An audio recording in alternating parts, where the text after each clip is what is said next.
What's up guys, welcome back to my channel. If you're new here, hi, I'm Erin. I made a second cup of coffee to sit down and film this video today, and we are sitting on my floor, my dog's behind me, because I wanted this video to be just super chatty and conversational and really have like an open and honest conversation around saving money in your 20s. And I'm not exactly sure, but I do feel like this video could get pretty long. I'm gonna try to get to the point, but I feel like the topic of saving money does have a lot more to it than you initially think. I'm 25 right now, and I've been super diligent with my finances, I would say, since the age of 19. My net worth is now over 200K, and I started at, I would say, like negative 15K. So I obviously love the topic of saving money, investing money, all of that, but saving money, I would say, is not as clear cut as just like opening a savings account, putting money into it every month, and like going about your day. Money is obviously super psychological, but at the same time, money is also a tool to help you build the life you love, which, subtle plug, my podcast is called The Life You Love for this exact reason. But with that, the purpose of saving money, investing money should be to save money and invest money super diligently in order to fund the things that you actually want to do with your life.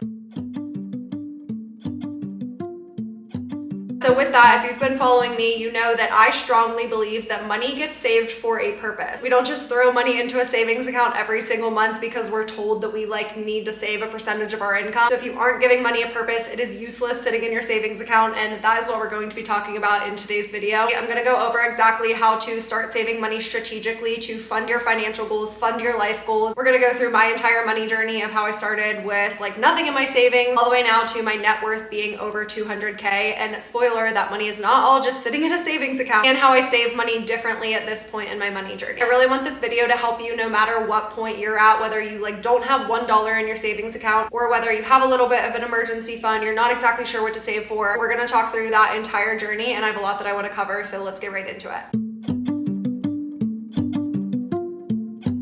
Okay, step one, we are starting to save from scratch. And this is the point in your journey that maybe you don't even have $1 in your savings account. You don't even have a savings account open. Really just getting started with setting money aside every single month or every time you get paid. This is when we are building an emergency fund. I don't want to spend too much time on this step, or I can do an entire separate video on emergency funds, but I feel like everyone generally knows that this is the first step in saving money. Obviously, the purpose of having some money sitting in a savings account is so if your car breaks down, if you lose your job and you have to fund some of your expenses for a couple of months, have a pet emergency, if you have children and you have a child emergency, even if you have insurance, a deductible could be $500, $1,000. Having a little bit of money in an emergency fund is so important just for peace of mind, and it should be the first step before you start funding any of the other savings goals that we're going to talk about in this video. I was in college when I started building my emergency fund. I always had a savings account as a kid, but it never really had a ton of money in it. From the very first job that I had in high school, my mom was always like, you are setting aside a little bit of money from each paycheck and it's going into a savings account. So that was a really great lesson to learn. When I went to college, I probably had like $3,000 in a savings account, and a lot of that was from my high school graduation party. So that was sort of like what I was starting at. When I started to get really serious about my finances, I remember I only had $500 in a savings account, and that's because I studied abroad for a semester and I basically like wiped my entire savings. So my first step in starting to save money was putting money into an emergency fund. The general rule of thumb for an emergency fund is having about 3 to 6 months worth of expenses in your emergency fund. Again, this is if you lose your job and you no longer have income for a couple of months. That's definitely the goal. That's definitely what you should be working toward. However, that can be really overwhelming for a lot of people, and I think a lot of people don't start saving because they feel like they're never going to be able to get to that number. So honestly, if you're starting from scratch, I would say at least work up to that like $1,000 to $2,000 mark. That even sounds discouraging because again, you have $0 in your account right now. I think the best way to kind of gain some momentum here is to use what are called like windfalls of money. This is just any like big lump sum of money you get throughout the year. So maybe around Christmas, you get a little bit of cash from your parents. Maybe you get a tax refund at the end of the year. Maybe you have a bonus at work that's like a couple $100 to $1,000. That money can go straight into your emergency fund to really get you started and help you gain momentum. Where to put your emergency fund? By now you've probably heard of a high yield savings account. If you're opening a savings account for the first time, or if you already have a savings account but it's not earning you any money on the money sitting in there, so easy. It literally takes like 2 seconds to open up a high yield savings account. It works exactly the same as a regular savings account, but again, you're going to earn more money on the money sitting in there. So let's say your goal number for your emergency fund is $10,000. If you had $10,000 sitting in your high yield savings account, again, just sitting there, hopefully to never have to use, but sitting in there in case of an emergency. At the end of a 1-year period, if that account is paying, let's say 4%, $10,000 at a 4% APY is $400 that you made just from having your money sit there. If you're saving in a regular savings account, not a high yield savings account, you're probably earning like 0.01%. So that would be not even $10 off of the same amount of money. I personally love the SoFi high yield savings account. I have a referral that I'll link in the description of this video. I'm using that high yield savings account as an example throughout this entire video.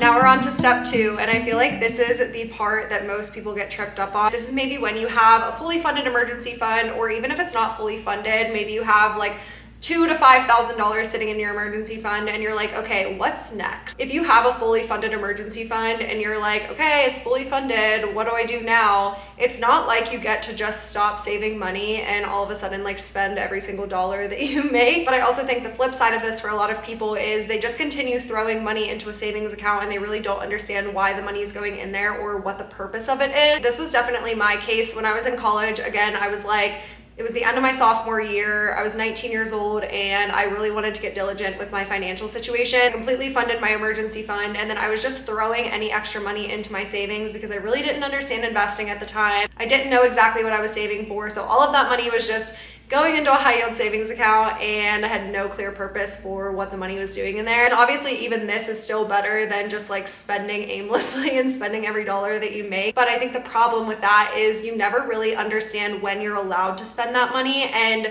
your money should be working for you. Your money should be, again, helping you build a life that you truly love. And money sitting in a savings account that you're afraid to touch is not helping you do that. So at this point and at this step, we are going to create our financial goals and our life goals, and we're gonna figure out how to save money in accordance with those goals. I like to split my financial goals up into 3 types: short-term goals, medium-term goals, and long-term goals. This is such a good exercise to do for anyone that wants to start saving money, so we're gonna kind of like walk through it together. But the way that I like to think of it is short-term goals are things that you're going to spend your money on like within the year. This could be something you're gonna spend 6 months from now. This could be something that you're gonna spend a year from now. With a short-term financial goal, you're essentially saving money to spend money. And this could be just like flat out really fun things that you wanna spend your money on. An example of a short-term savings goal that I have is travel. I take little vacations or weekend trips to see my friends throughout the year, and I wanna have spending money when I go on those trips. So I put money aside or I save money throughout the year to then spend that money throughout the year. These are typically referred to as sinking funds. I know I refer to them as sinking funds a lot in my content, but again, you're saving money to spend money throughout the year. Starting to leverage these sinking funds is honestly the one thing that has made by far the biggest difference in my financial life, just because again, money is super psychological, and what this is preventing is when you have a large like one-time payment, like let's say you take a vacation. If you didn't save for that in advance and you just like spend the money on that vacation, you're probably gonna feel really guilty about the money that you spend, and you're probably going to like spiral a little bit after that. So let's say you take a vacation in the month of June and it completely throws off your budget,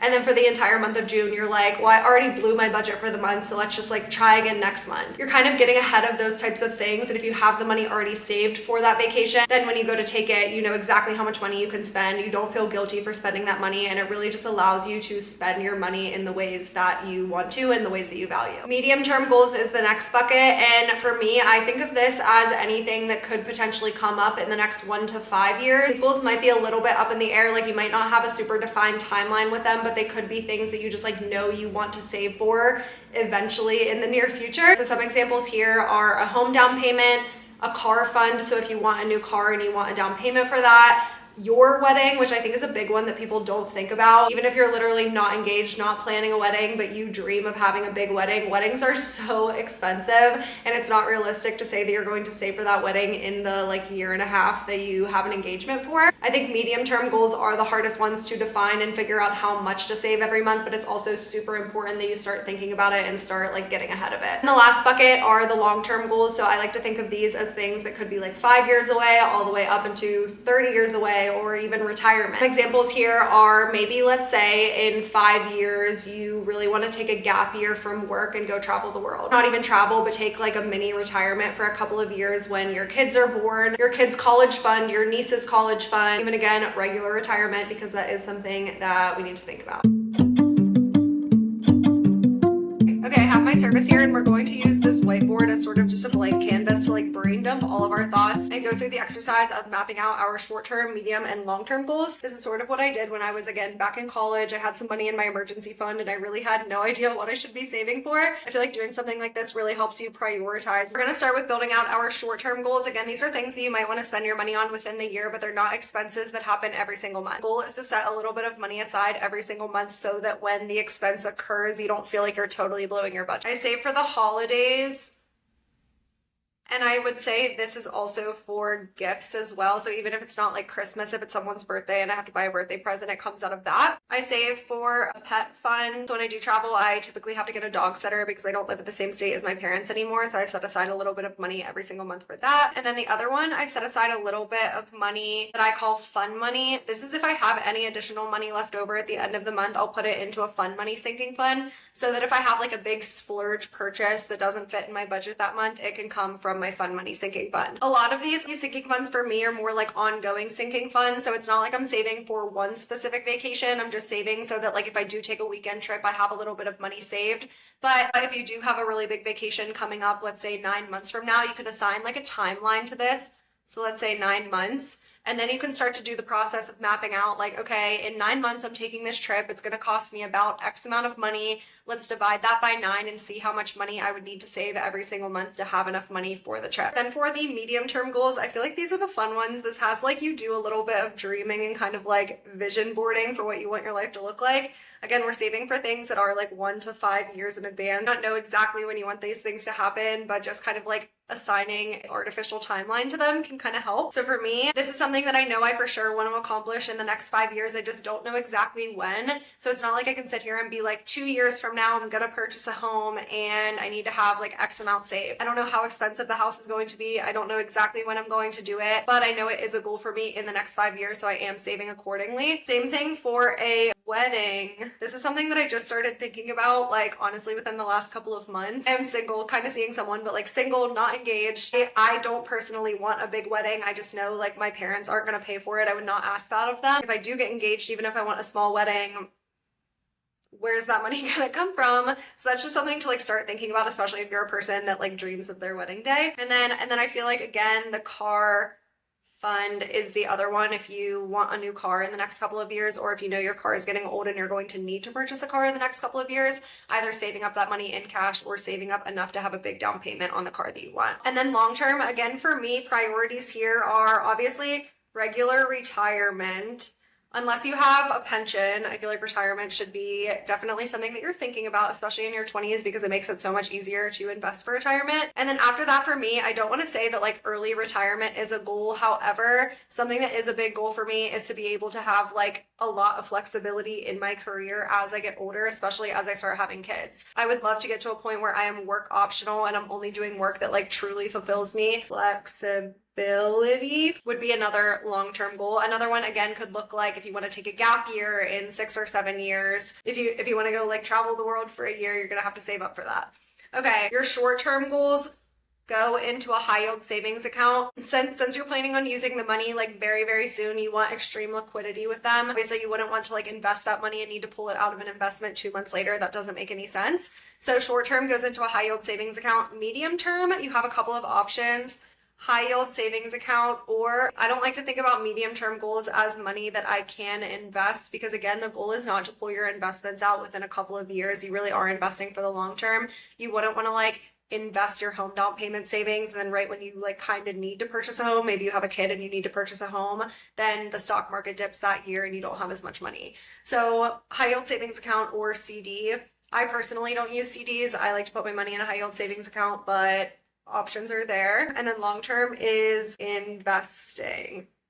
So this could be retirement or regular. I personally invest in both retirement accounts and regular brokerage accounts. I talk about this in a couple other of my YouTube videos. But again, the distinction here is your short and sometimes your medium term goals are going into savings accounts. Your long term goals are being invested. You're not saving for retirement. You're investing for retirement. You're investing for your long term goals. Okay, now that we've gone through that exercise of mapping out our short-term, medium, and long-term goals, it's time to talk logistically about how to actually save that money. Like, what does this look like month to month in your like monthly budget, your spending plan, your savings plan, all of that. I'm going to give you 3 steps to actually save the amount of money that you want to save every single month. The first step of this is mapping out how much you can afford to actually save every single month. Where we are building our budget, we're plugging in how much money we make, how much money we want to spend on our needs, our wants, our debt, figuring out how much of that is left over and deciding where to allocate it. To do this, I'm in my monthly budget planner. This is in my budget template. I will put it in the description of this video if you're interested in getting this template, but I'm just adding some like fake numbers in here so you can kind of see how this works. I added in on the income side 2 paychecks a month and then $500 for a side hustle. And then on the needs, I budgeted about $3,000 for needs and about $1,300 for wants. I personally don't have any debt, but if you are in debt, maybe you're in like a student loan or something, you could write that in here. Student loan, let's say $250 a month. You can see your amount left over without adding in any savings goals or investing goals. Here with these numbers that we've entered in, you have about $1,100 left to work with. So let's figure out how to allocate that. We're going to assume for this that you already have a fully funded emergency fund. Again, that number is up to you what you consider fully funded, but we're not going to contribute any more money for your emergency fund because again, that's the first step, but this is kind of like where to allocate your money after that. Now it is definitely all about prioritizing. I get this question a lot, like I have a bunch of things that I want to save for, I have a bunch of sinking funds that I want to set up, but like I only have so much money every month, right? At the end of the day, you only have 2 options. In that case, you can increase your income or you could decrease your expenses, or you can just not save for all of your savings goals, which sometimes that's what you got to do. In this case, again, we're going to assume a fully funded emergency fund. We're also going to assume that you're putting some money aside into your 401k, which since that's pre-tax, I never include that in here. So on the investing side, that would only be your like post-tax or brokerage account investments or anything like that. So let's assume that your, let's say like 3 highest priorities right now are to invest more money for retirement outside of like doing the like up to the employer match in your 401k. You want to save for a home down payment, and you also want to save for a vacation. So over here, you could enter like Roth IRA. I'm using Roth IRA as an example for an account, but if you invest in like a regular IRA, or if you are choosing to do a brokerage account because you aren't necessarily investing for retirement, you want to invest more for like early retirement or take a gap year, anything like that, the account is up to you, but I'm using Roth IRA as an example. And let's say you really want to max out the Roth IRA or come very close to maxing out the Roth IRA. So you do $500 a month here. You can see that brings your amount left down to $671. Then your savings goals, let's say you want to save $300 a month for a home down payment, and that brings it to $371. And now you can kind of like plug and play with these numbers and be like, okay, I realistically can save $250 a month for a vacation. So when should I schedule my vacation knowing that I'm not going to have enough money in that account to take that vacation until, let's say, like next summer or something?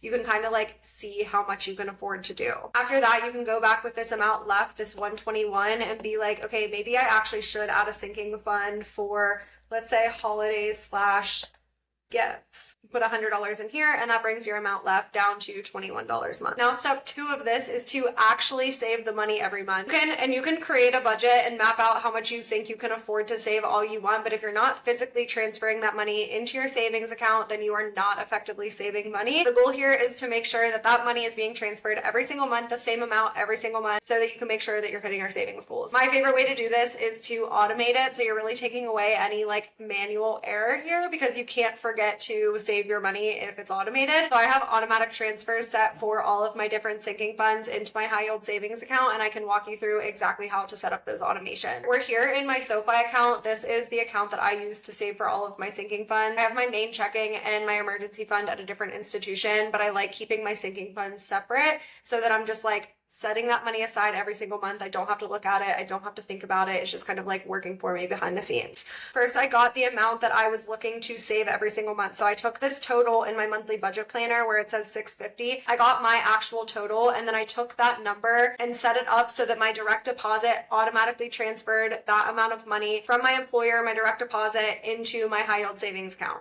So let's say if $650 was my number, I logged into my ADP portal where my direct deposit sits, and I split up my direct deposit. So $650 would go into my SoFi account. The remainder of my paycheck would go into my regular checking account. A lot of employers can do this. If it can't do it, then a lot of bank accounts will have the option to like automatically transfer money to a different bank. So you'll have to like do one of the two of those. But that means that every single month, $650 or my equivalent of $650 gets transferred into my SoFi account. Then I set up the automation from my like main SoFi checking into the different vaults in my high yield savings account to set up my different sinking funds. So we can look at what this looks like. If I go into savings here are my vaults. And this is my favorite part about the SoFi high yield savings account. You can set up these little vaults. So they're essentially just like little buckets of money that you can like dedicate to a specific purpose. If you wanted to add a vault, you would just click here and then you could be like car, goal amount if you wanted to, next. And then this is where you can set it up monthly. So let's say first, and then you want it to go from your SoFi checking because that's where it's going to direct deposit into, and then into the car fund. You can see you have a vault here that says car, where automatically every single month the amount of money that you dedicate to go into that, it's going to automatically go into your car fund so that you don't have to manually do it every month. This is like by and large the concept of paying yourself first. So as soon as you're getting paid every single month, money is automatically routing into your savings account. So you are paying yourself and paying your financial goals before you spend any money. And then the third and final step for effectively saving money is to pay attention to where your money is going to make sure you have enough money to save. Again, and you're paying yourself first at the beginning of every single month. So it's not like you have to wait until the end of the month to see how much money you have left over. But if you are automatically deducting that money, you need to make sure that the money that you're spending is within the confines of the money that's left over after you're hitting your savings goals. So for example, if you make $4,000 a month, you're automatically saving $1,000 a month. You need to make sure that you're not spending more than $3,000 a month because that's all you have to work with through the rest of the month. My favorite way to do this is by manually tracking my spending. Again, I like to automate my savings, automate my investments, but then the spending side is super manual, and the reason why is just because it forces me to pay a lot more attention to how I'm spending my money and where my money is going. So these are the spending tabs of my budget template, and essentially every single week I just come into this transactions log and I log exactly how much I spent throughout the month. I just pulled up the August tab so you can see what it looks like. But you're coming in here, you're logging exactly how much money you made, you're logging in exactly how much you spent in like the rent category, the grocery category, all of that. Every single week you're doing that for the week prior. So then at the end of the month, you have this like really nice comprehensive picture of exactly what you spent your money on throughout the entire month, which is really great. The reason why step 3 is so important is because, again, when you create your budget and you're creating like your spending guidelines, the only way that that's impactful is if you're actually sticking to them. So that's sort of my like 3-step process for setting how much money I want to save, making sure I'm saving it, and then making sure what I have left over is enough for me to live on. I think that brings us to the end of today's video. I hope this video was helpful. It was a little bit more technical on like exactly how to save your money, exactly logistically how to set it up so that it's super easy to save your money every month. I feel like the exercise of going through like your short-term goals, your medium-term goals, your long-term goals is really good for just like planning ahead for your future and making sure you're not going to have any like big surprise expenses that totally blow your budget. Because again, money is super psychological, and when you get into this rhythm of like going over your budget, it's really discouraging. It can really throw you off, and that's what we're trying to prevent. I think setting up like the sinking funds or the vaults in my high yield savings account has been the one thing that's made the biggest difference in my financial life. Money goes in there for a very specific purpose, and I know exactly what I'm saving for. So then when I go to take a vacation or I spend money on Christmas presents for my friends and family, I don't feel guilty about spending that money because I know exactly why it's in there. I'll link the budget template that I use and also the high yield savings account that I use in the description of this video. If you enjoyed this video, it would mean the absolute world to me if you liked and subscribed, and thank you for following along.